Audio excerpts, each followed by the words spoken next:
Evet arkadaşlar, size bugün iPhone 6s açılmıyor. Logoda kalıyor. Reset atıyor arkadaşlar.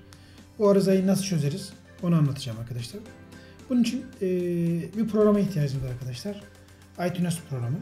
Şimdi iTunes programımız varsa iTunes programı üzerinden arkadaşlar bu arızayı düzelteceğiz. Benim cihazım açılmıyor. Logoda kalıyor. O yüzden şöyle tekrar kapatayım, açayım. Dediğim gibi benim cihazım arkadaşlar devamlı logoda kalıyor, açılmıyor. Bazen de iTunes moda düşüyor. Fakat bir türlü cihazımız açılmıyor. Peki bunu nasıl düzelteceğiz arkadaşlar? Dediğim gibi önce bir iTunes programı ihtiyacımız var. iTunes programı ve kablo ve de bilgisayara ihtiyacımız var. Bilgisayar üzerinden yazılım atarak cihazımızı açılır hale getireceğiz. Şöyle ben recovery modu alayım. Recovery modu almak için arkadaşlar yapmamız gereken şey şu. Düğmeye basılı tutuyorsunuz iki düğmeye. Aşağıdaki düğmeye böyle bir kaldırıp basmanız yeterli. Ya da şöyle yapalım.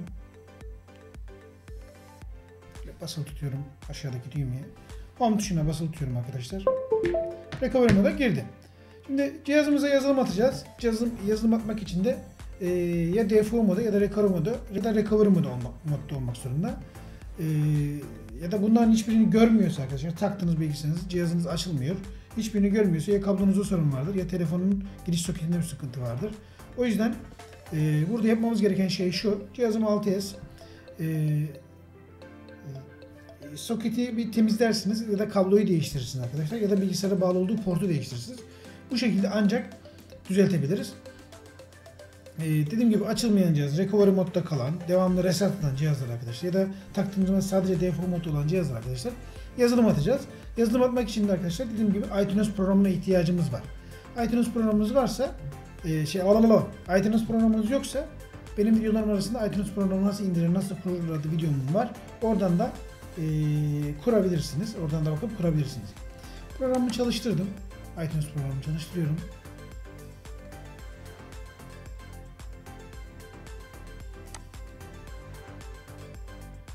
Bakın bir iPhone bulduğunu söyledi. Bir iPhone 6s recovery modda olduğunu, yani kurtarma modunda olduğunu gösterdi bize arkadaşlar. Cihazımıza yazılım atacağız ve yazılım atarak açılır hale getireceğiz. Burada arkadaşlar bildiğiniz gibi cihazınız logoda kalıyor olabilir. Ya da devamlı restart atıyor olabilir. Yani açılmıyor olabilir. Ya da default modda kalmış olabilir arkadaşlar. Bunu bilgisayarınıza bağlıyorsunuz ve programımızı kuruyoruz, iTunes programımızı ve yazılımımızı atıp çalışır hale getireceğiz. Sizin bilgisayarınızda iTunes yoksa benim videoların arasında var arkadaşlar, nasıl kurulduğuna dair bir video. Oradan seyredip siz de yapabilirsiniz. Şimdi cihazımız açılmıyor. Logoda kalmış. Recovery modda kalmış. Şimdi burada iki seçenek var. Bir güncelleme, bir geri yükleme. Arkadaşlar güncelleme yaptığınız zaman içindeki yazılımın versiyonunu kendi bakıyor. Yeni güncel versiyonu varsa indiriyor ve yeni güncel versiyonu yüklüyor. İçindeki bir yer silinme ihtimali daha yüksek bu güncelle bölümüyle. Çünkü güncellediğiniz zaman sadece yazılımla ilgili kısımlar düzeltiyor ve verilerinizi ellemiyor.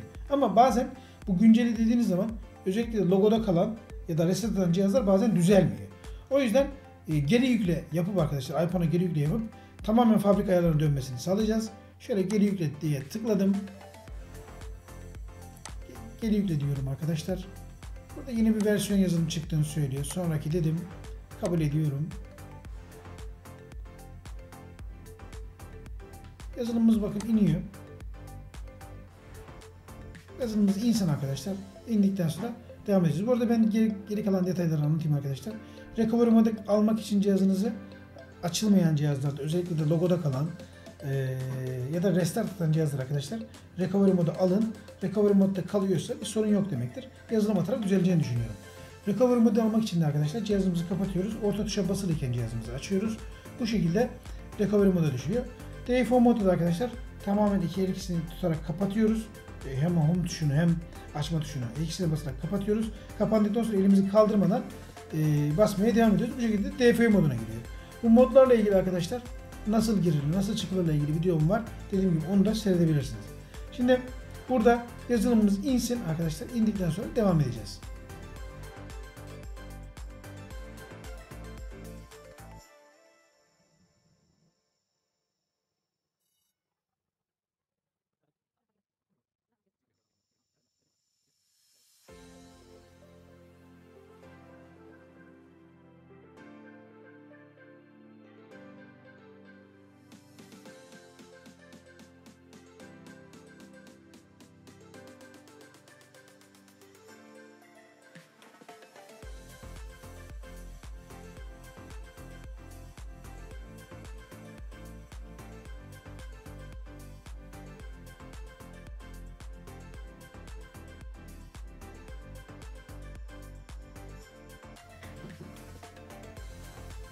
Evet arkadaşlar, dosyamız indi. Bakın şu an işleniyor diyor. Bunun kontrolünü yapıyor. Dosyada bir sıkıntı olup olmadığını kontrolünü yapacak.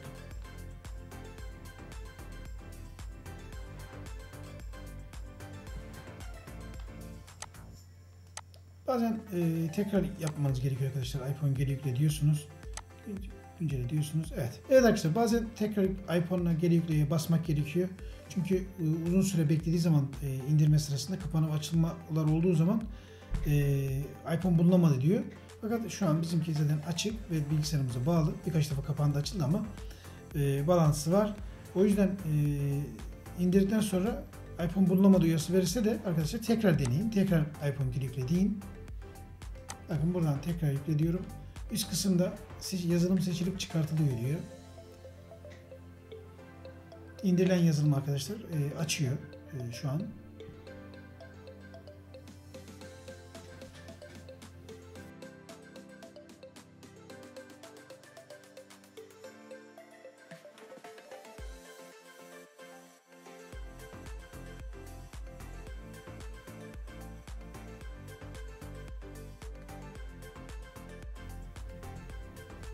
Evet, şu an buradaki uyarılara dikkat ediniz arkadaşlar. Devamlı değişiyor. Geri yükleme için bilgisayarımızı moda alacak. Telefonumuzu moda alacak arkadaşlar.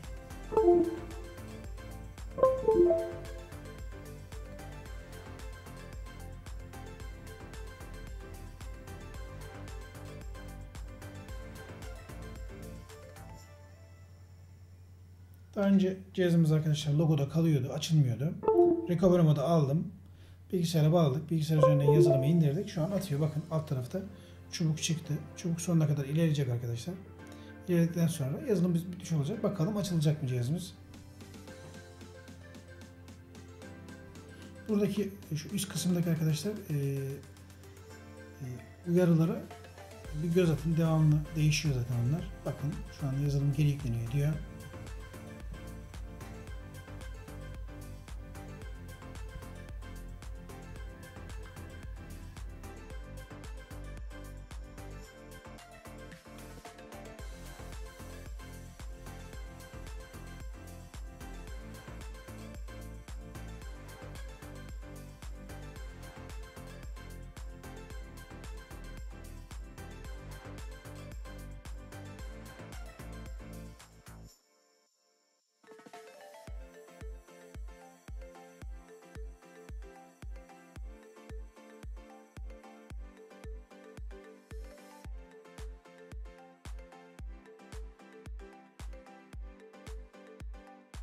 Cihazımız açılmıyordu arkadaşlar. Logoda kalıyordu. Şu an açıldı. Bakın alt tarafta ilerleme çubuğumuz var. Bir ilerlesin, bitirsin. Ondan sonra cihazımın açılacağını düşünüyorum. Çünkü cihazın yazılımı atarak fabrika ayarlarını geri döndürmüş gibi olduk arkadaşlar. iPhone'larda, özellikle de iPhone 6s'lerde bu logoda kalma, devamlı restart etme problemi oluşuyor. Açılmayan cihazlar arızası oluşuyor. Burada recovery modda kalabiliyor, default modda kalabiliyor. Bu şekilde yazılım atarak onları açılır hale getiriyoruz.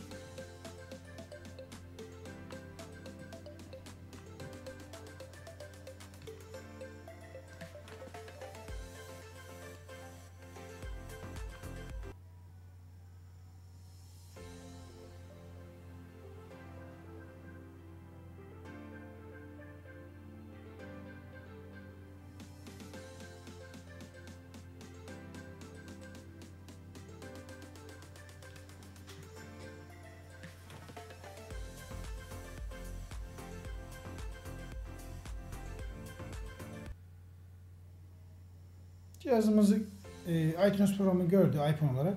Açılmasını bekliyor. Detaylarını burada verecek birazdan. Evet.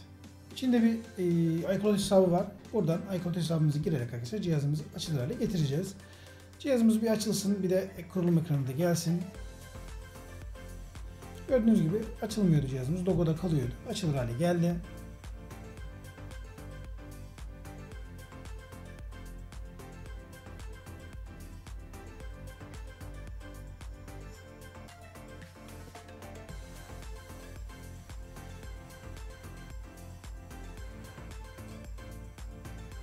Evet.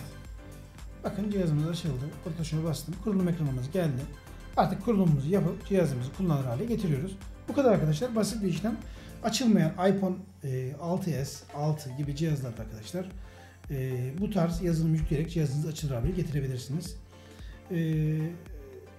Bir sorun olursa, bir sorunla karşılaşırsanız lütfen bana yorumlardan yazın. Elimden geldiği kadar yardımcı olmaya çalışacağım. Bu arada kanalıma abone olmayı, paylaşmayı, destek olmayı unutmayın arkadaşlar. Hepinize kolay gelsin, iyi günler diliyorum.